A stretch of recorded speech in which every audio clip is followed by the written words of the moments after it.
The physical training hall at Terminus 7 Academy was massive.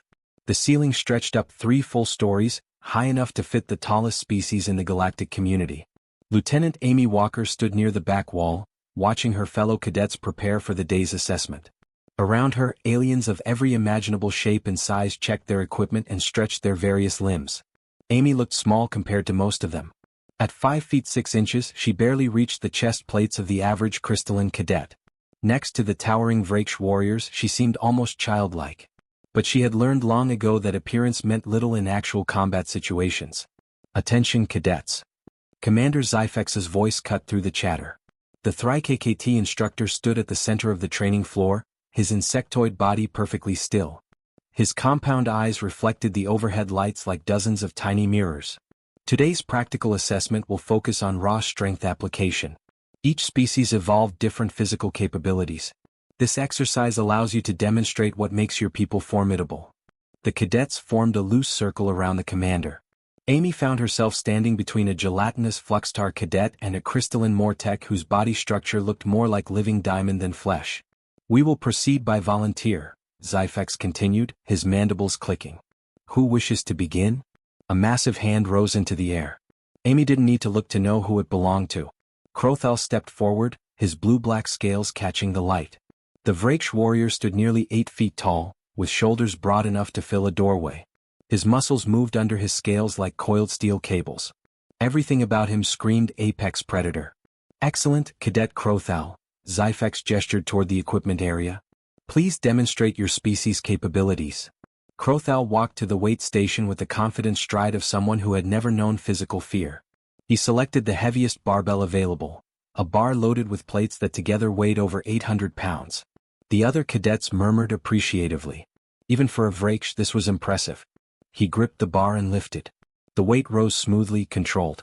Kro'thal held it overhead for 5 full seconds before setting it down with barely a tremor in his arms. Not even breathing hard. "Outstanding," Zyfex clicked his approval. The Vrakesh continued to demonstrate why they dominated their planet's ecosystem for 3 million years. Kro'thal turned to face the assembled cadets. His amber eyes swept across them with predatory assessment. When his gaze reached Amy, it stopped. A slow grin spread across his face, revealing rows of serrated teeth. "Commander Zyfex, I have a question," Krothal's voice rumbled like distant thunder. "Speak, cadet. The humans confuse me." He gestured toward Amy without breaking eye contact. "I have studied their homeworld data. They are not built for speed. Dozens of species outrun them easily. They are not built for strength. My people can lift 3 times what their strongest warriors manage. They have no natural weapons, no armor plating, no venom or claws." He paused, his grin widening. "They seem to be a compromised species. Adequate at many things but exceptional at nothing. Why does the Galactic Military Academy accept such physical weakness?" Several alien cadets shifted uncomfortably. A few nodded in agreement. The scathed cadet named Trevnik actually laughed, a hissing sound like escaping steam. Amy felt every eye in the room turn toward her. The human representative. The example of her entire species. She had faced this attitude before on dozens of stations and ships. Humanity was still new to the galactic stage, still proving themselves worthy of respect. Commander Zyfex's antennae twitched with what might have been irritation. "Cadet Kro'thal, all species accepted into this academy have proven their military value. The humans? I'd like to volunteer for a demonstration, Commander." Amy's voice cut through the tension. It wasn't loud, but it carried clearly across the training hall. The room fell silent. Even Krothal's predatory grin faltered slightly. "Lieutenant Walker," Zyfex turned his compound eyes toward her. "The assessment does not require every individual to participate. Only species representatives, and we already have." "I understand, Commander. But I believe a practical demonstration would answer Cadet Krothal's question more effectively than any verbal explanation." Amy stepped forward, moving into the circle's center. Her boots made soft sounds on the padded floor. She could feel the attention of every cadet focusing on her like a physical weight. The Mor'tek cadets' crystalline bodies refracted light in her direction. The flux tar beside her rippled with curiosity. Even the usually stoic Selnaar cadets leaned forward to watch. Krothal's expression shifted from surprise to amusement. "You wish to demonstrate human strength? Against what standard? Perhaps you will lift one of the lighter weights." His tone dripped with barely concealed mockery. Amy walked toward him, closing the distance until she stood just a few feet away. She had to tilt her head back to meet his eyes. The size difference was almost comical. She weighed maybe 130 pounds. He was easily 400, possibly more.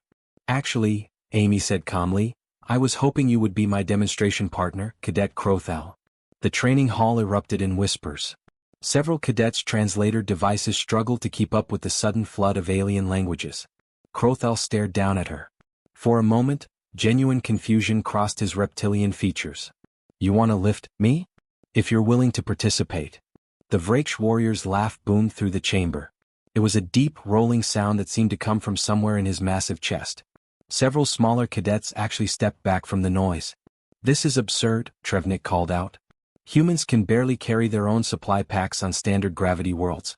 She'll injure herself trying. Commander Zyfex, Kro'thal turned to the instructor, still chuckling.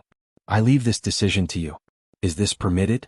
The Thrikkt instructor stood perfectly still for a long moment. His antennae twitched rapidly, the insectoid equivalent of deep thought. Finally he clicked his mandibles together. If both participants consent, I see no regulation against it. Cadet Kro'thal, do you consent to being used as demonstration weight? Krothal's grin returned, wider than before. Absolutely. This should be quite entertaining for everyone. He spread his arms wide, clearly expecting nothing more than a failed attempt and perhaps a valuable lesson in knowing one's limitations. Amy began circling him slowly. Her eyes tracked across his body, assessing weight distribution, center of gravity, potential grip points. She moved with the careful attention of someone solving a complex puzzle. She's actually serious, whispered Peltrix, the Mor'tek cadet. Her crystalline voice chimed like wind through glass. This is pointless, Trevnik insisted louder now. Humans are the weakest species in this academy. Everyone knows their planet is a low-gravity world with minimal threats. They evolved in paradise, not in competition. Amy paused her circling. She glanced at Trevnik and for just a moment, something dangerous flickered in her eyes. Then it was gone, replaced by calm focus. She positioned herself in front of Kro'thal, her hands reaching toward his center mass. The massive Vrakesh warrior stood completely still, arms relaxed at his sides. He wasn't even tensing his muscles. Why would he? This was clearly impossible. Amy's fingers found their grip points. She adjusted her stance, feet shoulder-width apart. Her breathing slowed, became measured and controlled. The entire training hall leaned forward as one. Amy took one deep breath, held it for a moment, then released it slowly. Then she moved. Amy's hands locked into position against Krothal's torso. Her fingers found the natural grooves between his scale plates, places where his body structure allowed for secure grip. She bent her knees, lowering her center of gravity until her thighs were nearly parallel to the floor. This is embarrassing to watch, Trevnik muttered to the cadet beside him. Amy ignored the comment. Her focus narrowed to a single point, the task ahead. She had done this calculation 100 times in training. Weight distribution. Leverage points. The mechanical advantage of proper form over raw muscle. She drove upward with her legs. Not her back. Not her arms.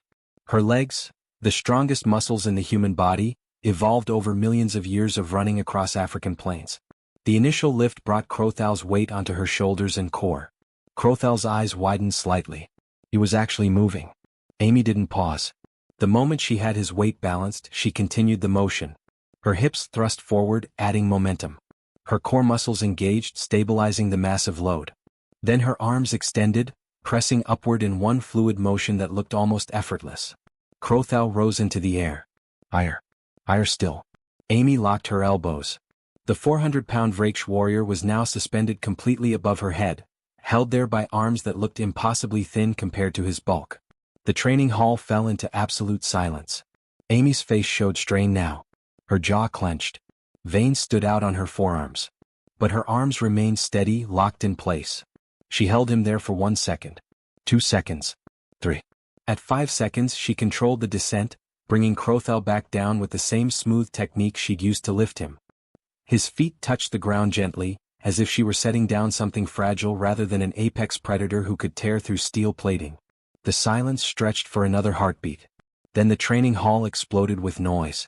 Cadets from 24 species began talking at once, their translator devices creating a chaotic symphony of shock and disbelief. The Mor'tek cadets' crystalline bodies rang like struck bells. The flux tar rippled with agitation. Even the usually composed Selnaar cadets gestured wildly with their webbed appendages. Kro'thal stood frozen in place. His amber eyes stared at Amy with an expression she couldn't quite read. Shock certainly. But something else too. Something that looked almost like fear. Silence. Commander Zyfex's voice cut through the chaos. The KKT instructor moved closer, his compound eyes fixed on Amy. Lieutenant Walker, remain in position. I need to verify what I just witnessed. Amy's breathing was heavy now but controlled. Sweat beaded on her forehead. She nodded once. Zyfex circled her slowly, his antennae twitching rapidly. He stopped at his data pad, manipulating the holographic display with his foreleg appendages. Numbers scrolled past in multiple alien languages. Cadet Kro'thal, what is your current mass? Zyfex asked without looking up. Kro'thal's voice came out rougher than usual. 412 pounds, Commander.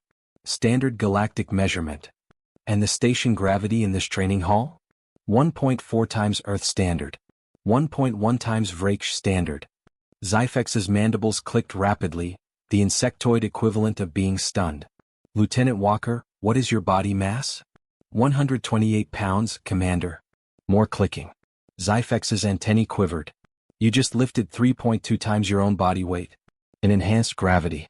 Using a clean and jerk technique that required not just strength but explosive power, balance, and control. He paused, his compound eyes reflecting dozens of tiny Amy's. This should not be possible for your species profile. Amy allowed herself a small smile. May I explain, Commander? Please do. I suspect everyone here would benefit from understanding what we just witnessed. She turned to address the assembled cadets. Most still stared at her like she just performed magic. Kro'thal remained motionless, his predatory confidence completely shattered. Earth isn't a low-gravity paradise, Amy began. Our planet's gravity is actually higher than 70% of inhabited worlds in the galactic community. We evolved under constant gravitational stress. Every step we take, every movement we make, we're fighting against a pull that would exhaust most species within hours. She gestured to her legs. Humans didn't evolve to be the fastest or strongest in short bursts. We evolved for persistence. On Earth, our ancestors would chase prey animals for hours, sometimes days. We couldn't outrun them in a sprint, so we simply never stopped running. We followed until they collapsed from exhaustion. Peltrix's crystalline voice chimed out. But that explains endurance, not strength. They're connected, Amy continued. Our muscle composition is different from most predator species. The Vrakesh, for example, have primarily fast-twitch muscle fibers, perfect for explosive power and intimidation. Humans have a much higher percentage of slow-twitch fibers. We can't match their peak strength, but we can maintain high-level output far longer. She pointed at the weight station. More importantly, we learned to use leverage. Humans have been building tools for hundreds of thousands of years. We understand mechanical advantage instinctively. I didn't lift Cadet Kro'thal with just my arms. I used my entire body as a system. Legs for power, core for stability, arms for control. Every part working together. Trevnik's hissing voice cut in. You still shouldn't be able to lift that much weight. The mathematics don't support it. Commander Zyfex manipulated his data pad again. Actually, Cadet Trevnik, they do. I've been reviewing human athletic records. Their strongest individuals can lift over 1,000 pounds in optimal conditions. Lieutenant Walker's demonstration, while impressive, falls within documented human capabilities. He paused. What surprises me is that these capabilities are not more widely known. Because most species never bother to test us, Amy said quietly. They see our size and assume weakness. They don't realize that Earth is a death world by most galactic standards. Heavy gravity, extreme weather variations, dangerous predators, and diseases that evolved alongside us for millions of years. We're not specialized like the Vrakesh or crystalline like the Mor'tek. We're generalists, good enough at everything to survive almost anywhere. Kro'thal finally found his voice. It came out as barely more than a whisper. You humiliated me. Amy turned to face him directly. No. I demonstrated a capability you didn't expect. There's no shame in that. Your species' strength is still formidable. In a contest of pure deadlift capacity, you would likely defeat me. But strength has many forms. The massive warrior didn't respond. He simply stood there, his worldview clearly shattered. For his entire life, physical dominance had been absolute. The Vrakesh were the strongest. Everyone knew this. It was fact. And yet this tiny human had lifted him like he weighed nothing. Movement caught Amy's attention. In the observation gallery above the training floor, a figure stood watching. She recognized the scaled form immediately, General Vrakesh, the Academy Commandant. The reptilian scathe commander had been there the entire time. Their eyes met across the distance. General Vrakesh's expression was unreadable, but he raised one clawed hand in a gesture Amy recognized as acknowledgement. Then he turned and disappeared from the gallery. Commander Zyfex noticed the exchange. His antennae twitched with what might have been concern. "Lieutenant Walker, I suspect you've attracted significant attention with this demonstration. Is that a problem, Commander? That depends entirely on what happens next." Amy stood at attention in General Vrakesh's office, her hands clasped behind her back. The Commandant's quarters overlooked the entire Academy complex, floor-to-ceiling windows displaying the star field beyond. The General himself sat behind a desk carved from a single piece of dark stone, his reptilian features unreadable in the dim light. "You've created quite a situation, Lieutenant Walker." Vrake's voice carried the dry rasp characteristic of the scathed species. "The Vrakesh diplomatic delegation contacted me within an hour of your demonstration." Amy kept her expression neutral. "I apologize if I caused any problems, General." "They claim trickery. Some suggest you used hidden augmentation devices. Others insist Cadet Kro'thal must have been injured or weakened somehow." The General's clawed fingers drummed on the stone desk. "The most reasonable among them simply refused to believe what happened was possible." "It was possible, General. It happened. I know. I watched the entire thing." Vrakesh leaned forward, his yellow eyes catching the starlight. "The Vrakesh are proud people. Their entire culture revolves around physical dominance. What you did challenges their fundamental understanding of their place in the galaxy." Amy said nothing. There was nothing to say. "They've demanded a formal challenge," the General continued. "Traditional Vrakesh strength trials. 3 events designed to test different aspects of physical capability. If you refuse, they'll claim your demonstration was indeed fraudulent. And if I accept?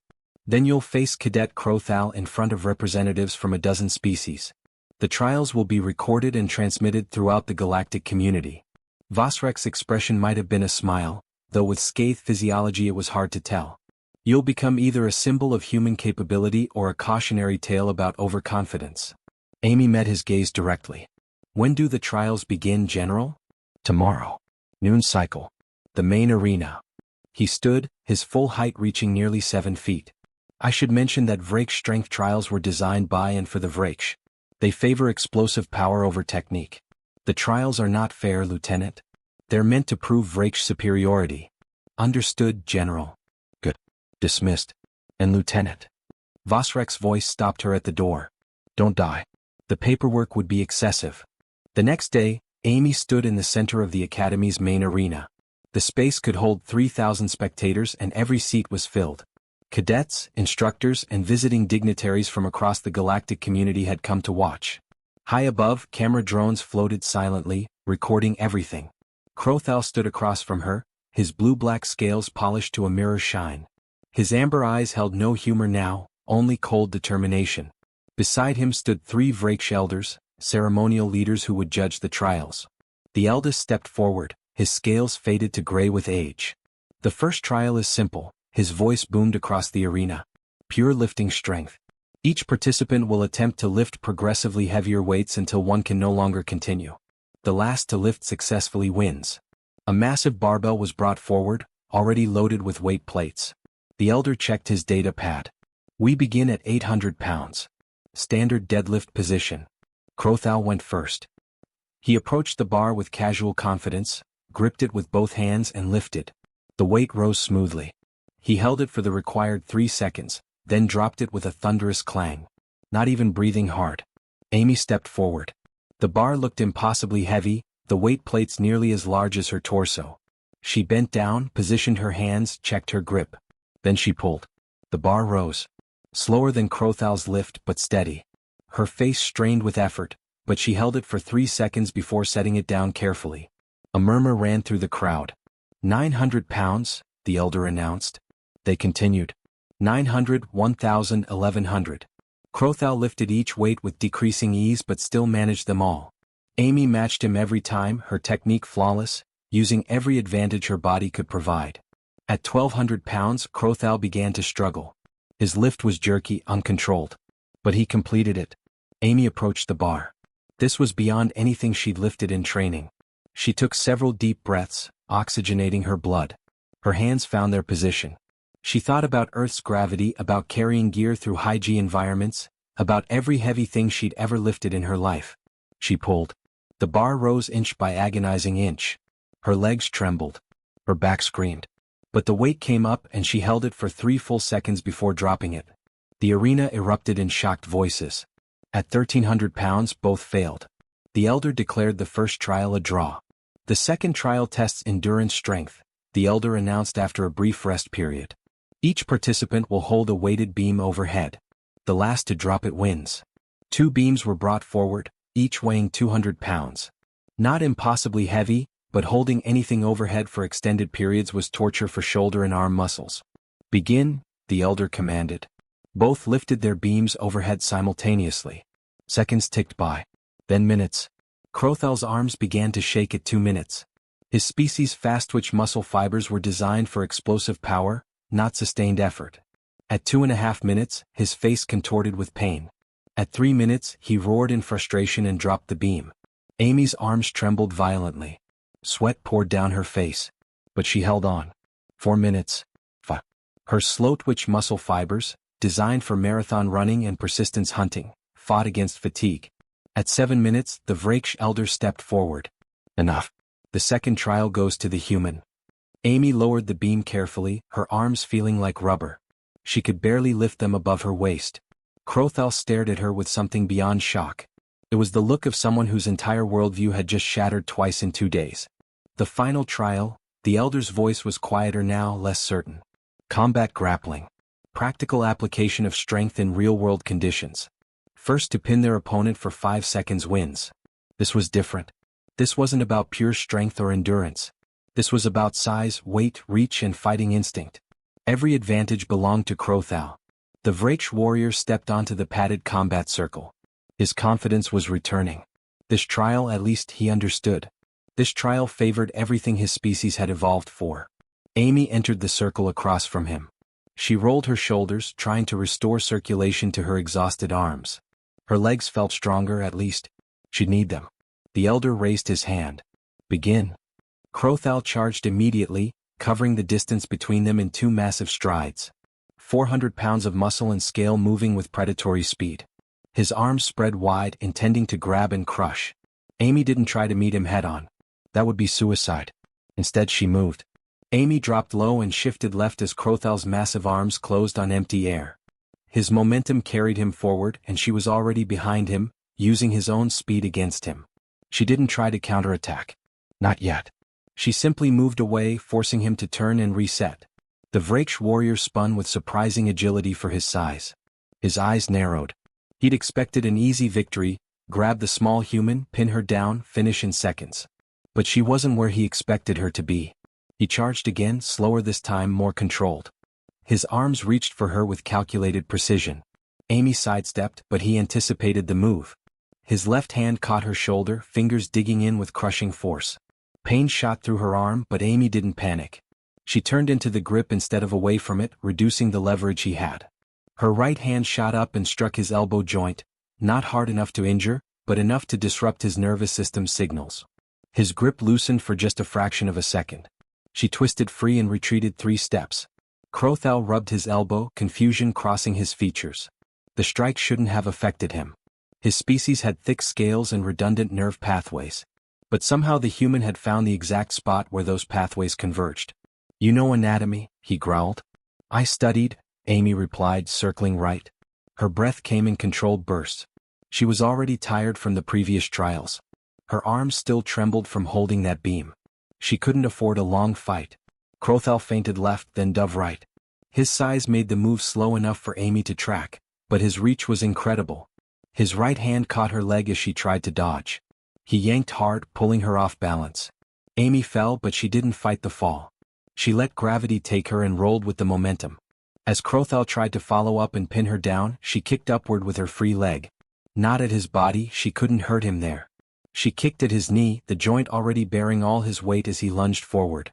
The kick didn't damage him, but it threw off his balance. He stumbled, and Amy scrambled away before he could recover. They separated again, both breathing harder now. The crowd watching in the arena had gone completely silent. This wasn't the brutal dominance display they'd expected. This was something else entirely. Kro'thal charged again, abandoning strategy for pure aggression. He was faster, stronger, and larger. Eventually he would catch her properly and then it would be over. He just needed to corner her once. But Amy didn't let him corner her. She kept moving, always circling, never letting him trap her against the edge of the combat area. When he grabbed for her, she redirected his arms. When he tried to tackle her, she shifted her weight and let him crash past. When he attempted to sweep her legs, she jumped and used his own back for support. Minutes passed. Kro'thal's breathing became labored. His charges became slower. His 400 pounds of muscle required enormous amounts of oxygen and energy to move. Amy's constant evasion was forcing him to carry that weight inefficiently, wasting energy with every missed grab and failed tackle. Amy's mind flashed back to her childhood. Growing up on the mining colony of New Perth, where the gravity was 1.3 times Earth standard. Her father had taught her to fight using old martial arts from their homeworld. Judo, wrestling, Brazilian jiu-jitsu, arts designed for smaller fighters to defeat larger opponents.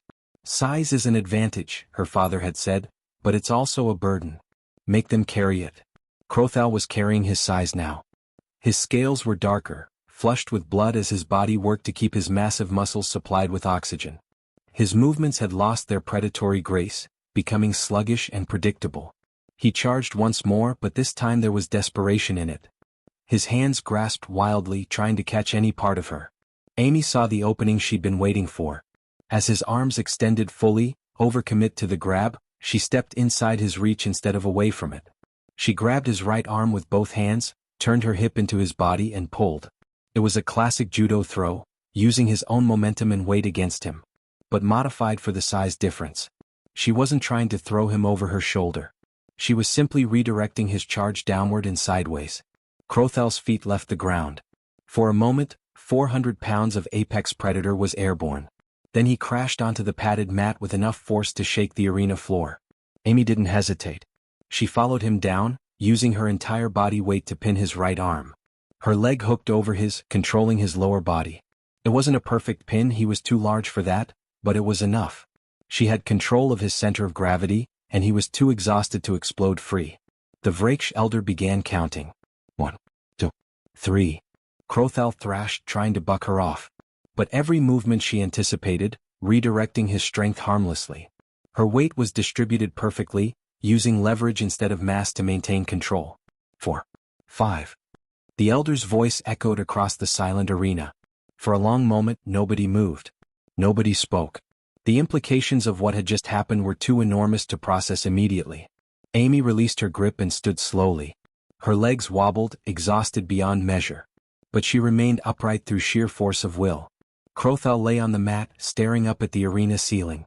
His chest heaved with each breath. His eyes were wide, unfocused. He wasn't injured, Amy had been careful not to hurt him, but something inside him had broken. Not his body.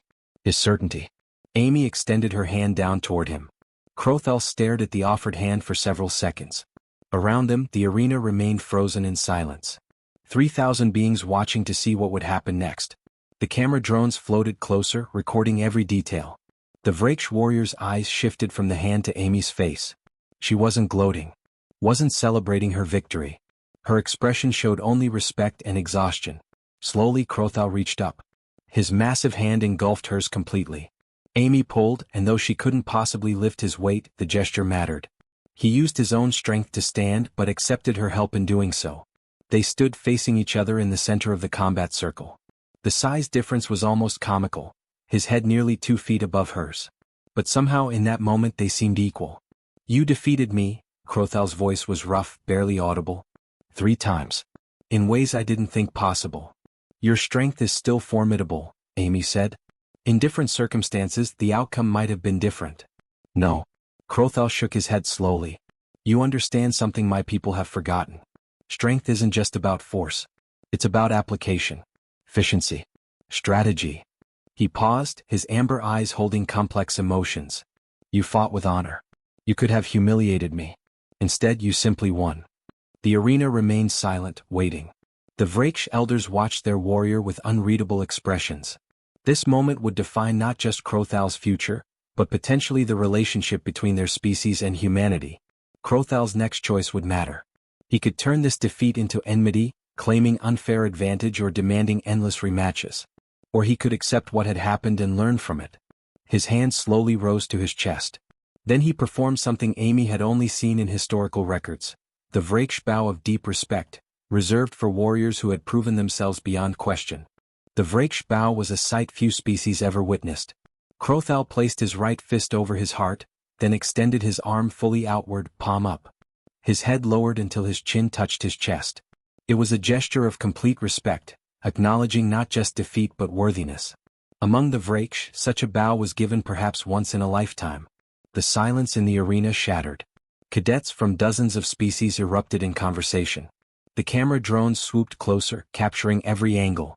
The Vrakesh elders stood frozen, their expressions shocked. In their entire lives, they had never expected to see one of their warriors bow to an outsider.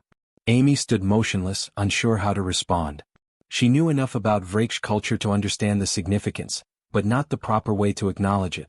She settled for a simple bow of her own human style, showing respect in return. Kro'thal straightened slowly.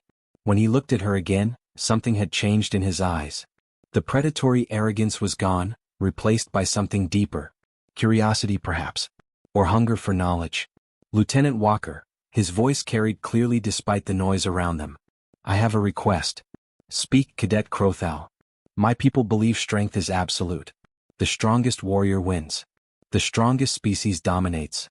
But you have shown me this belief is incomplete. He paused, choosing his words carefully. You are not stronger than me in raw power. Yet you defeated me 3 times. I need to understand how. I need to learn what you know. Amy felt every eye in the arena turn back to her. This was more than a personal request. This was a cultural moment. The Vrakesh didn't ask for teaching. They demonstrated and dominated. For Kro'thal to request training was almost unthinkable. What exactly are you asking? Amy said carefully. Be my training partner. Teach me your techniques. Show me how you use leverage and movement to overcome size. Help me understand how humans think about combat. Kro'thal's massive hands clenched and unclenched. In return, I will teach you Vrakesh combat methods. Our people can learn from each other. Before Amy could respond, General Vrake's voice boomed across the arena. The commandant had emerged from the observation gallery, his reptilian form moving down the stairs toward the combat circle. An interesting proposal, Cadet Kro'thal, the general's voice silenced the crowd. But I wonder if we might expand it somewhat. He stepped into the combat circle, his yellow eyes moving between Amy and Kro'thal. What we witnessed today demonstrates a fundamental gap in our training methodology. We teach each species to maximize their natural advantages. Vrakesh learn to use power. Vrakesh learn precision. Mor'tek learn resilience. But we rarely teach cross-species understanding. General Vrakesh turned to address the assembled cadets and dignitaries. Lieutenant Walker didn't win through human strength alone. She won because she understood Vrakesh physiology, combat psychology, and tactical preferences. She studied her opponent and adapted her strategy accordingly. This is the future of galactic military cooperation. He gestured to both Amy and Kro'thal. I'm authorizing a new training program. Cross-species combat methodology. Lieutenant Walker will lead instruction on human techniques. Cadet Kro'thal will represent Vrakesh methods. We'll invite instructors from other species as well. Every cadet will learn to fight alongside and against species different from their own. The arena erupted again, this time with a mix of excitement and concern. Change was never comfortable, especially in military institutions that valued tradition. 3 weeks later, Amy stood in a converted training hall facing 30 cadets from 15 different species. Kro'thal stood beside her, his presence both reassuring and strange. They had spent hours together preparing for this first class, learning each other's teaching methods and philosophies. Welcome to Cross-Species Combat Methodology, Amy began. This program exists because of a simple truth. Strength means different things to different species. Today we're going to explore what that actually means. She gestured to Kro'thal. The Vrakesh are often considered the strongest species in known space. And by certain measures, they are. Cadet Kro'thal can lift weights I never could in pure deadlift competition. His combat bite force could pierce military-grade armor. In a direct physical contest, he has every advantage. Kro'thal stepped forward. And yet Lieutenant Walker defeated me. 3 times. Because I was fighting her battle, not mine. I charged when I should have been patient. I used force when I needed strategy. I assumed my advantages were absolute. Amy nodded. Every species has genuine strengths. The key is understanding when those strengths apply and when they become weaknesses. The Vrakesh fast-twitch muscle fibers are perfect for explosive power, but they fatigue quickly. The Mor'tek crystalline structure makes them nearly indestructible, but limits their flexibility. The Selnair hydraulic systems provide incredible pressure generation in water, but they struggle in dry environments. She pointed to a Vrakesh cadet in the front row. Cadet Zixtal, what's your species' primary advantage? The insectoid cadet's antennae twitched. Precision, Lieutenant. We can control each limb independently with millimeter accuracy. Exactly. And what's your primary disadvantage? Physical fragility. Our exoskeletons can't absorb heavy impacts. Right. So in combat, you don't try to match strength with a Vrakesh. You use your precision to strike vulnerable points they can't protect. You make their strength irrelevant by changing the nature of the fight. Amy paced along the line of cadets. That's what humans do instinctively. We're not the strongest, fastest, or most durable. But we're adaptable. We study. We learn. We change our approach based on the situation. Kro'thal moved to the equipment area and retrieved 2 weighted vests. He tossed one to Amy, who caught it and strapped it on. Today's exercise is simple. Every cadet will spar with a partner from a different species. But there's a rule: you cannot use your species' primary strength. Vrakesh cannot use raw power. Vrakesh cannot use precision strikes. Mor'tek cannot rely on durability. A scathed cadet named Velrix raised a clawed hand. How do we win without our advantages? Amy smiled. That's exactly what you need to figure out. Because in real combat, your advantages won't always apply. You'll face situations where your natural strengths are neutralized. You need to develop secondary and tertiary capabilities. The training session that followed was chaos at first. Cadets struggled to fight in ways their bodies weren't designed for. The Vrakesh warriors tried to use technique over force and found themselves clumsy. The Vrakesh tried using power strikes and nearly injured themselves. But slowly, over hours of practice, something shifted. Amy watched a Vrakesh cadet named Tormak successfully pin a Mor'tek using leverage instead of strength. She saw a Fluxtar cadet use deception and misdirection to defeat a much faster Selnair. Species that had trained separately for generations were learning from each other. Kro'thal approached her during a break, his expression thoughtful. This is harder than I expected. Learning always is. My people will resist this. Many Vrakesh believe our way is the only way. Strength through power, dominance through force. Amy took a drink from her water container. Some humans think the same way. Every species has individuals who fear change. But look around. She gestured to the training floor where a Vrakesh was teaching a Vrakesh about joint manipulation. They're not becoming weaker. They're becoming more complete. Over the following months, the program expanded. More instructors joined, bringing techniques from their homeworlds. A Selnair named Delnora taught fluid dynamics and flow-based movement. A Mor'tek called Pixrim demonstrated structural integrity principles. Each species contributed something unique. Amy found herself learning as much as teaching. Kro'thal showed her Vrakesh intimidation techniques and how to maximize explosive power in short bursts. From the Vrakesh, she learned microscopic precision and muscle control. The Mor'tek taught her to distribute impact force across her entire body structure. 6 months after the trials, General Vrakesh summoned Amy to his office again. She entered to find not just the commandant, but representatives from the Galactic Military Council. Lieutenant Walker, Vrashek's tone was formal. Your program has exceeded all expectations. Combat efficiency ratings have increased 40% across participating cadets. More importantly, cross-species cooperation scores have tripled. One of the council members, an elderly Vrakesh, leaned forward. We're expanding the program to all Galactic Military Academies. You'll be promoted to captain and given authority to develop the curriculum galaxy-wide. Amy felt the weight of that responsibility settle on her shoulders. What had started as a simple demonstration had become something much larger. That evening she returned to the training hall. Most cadets had left for the day, but Kro'thal remained, practicing a human grappling technique with surprising grace for his size. Still learning? Amy asked. The massive Vrakesh warrior completed his movement before responding. Always learning. That's what you taught me, Captain Walker. True strength isn't refusing to change. True strength is having the courage to grow. Amy smiled. Your people would be proud of you. Perhaps. Or perhaps they'll see me as weak for abandoning pure force. Kro'thal sat down, his enormous frame making the bench creak. But I know what I've become. Stronger than I was. Not because I'm more powerful, but because I'm more complete. Through the training hall windows, stars glittered in the darkness of space. Somewhere out there, on hundreds of worlds, other warriors were training in their traditional ways, believing their method was supreme. But here, on Terminus 7 Academy, something new was growing. A new understanding of strength. Not as domination but as adaptation. Not as fixed ability but as continuous learning. Not as individual superiority but as combined capability. Amy looked at Kro'thal, who had become not just a training partner but a friend. A Vrakesh warrior who'd learned humility without losing pride. A predator who'd discovered that wisdom was its own kind of power. "Ready for tomorrow's class?" she asked. Krothal's teeth showed in what she'd learned to recognize as his version of a smile. "Always ready, Captain." "What are we teaching?" "Adaptive strategy. How to turn your opponent's advantages into weaknesses." "My favorite lesson." He stood, stretching to his full height. "The one you taught me first."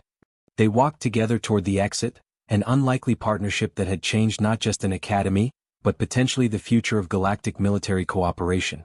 Behind them, the training hall waited silently for tomorrow's students, ready to transform more warriors into something greater than they'd imagined possible.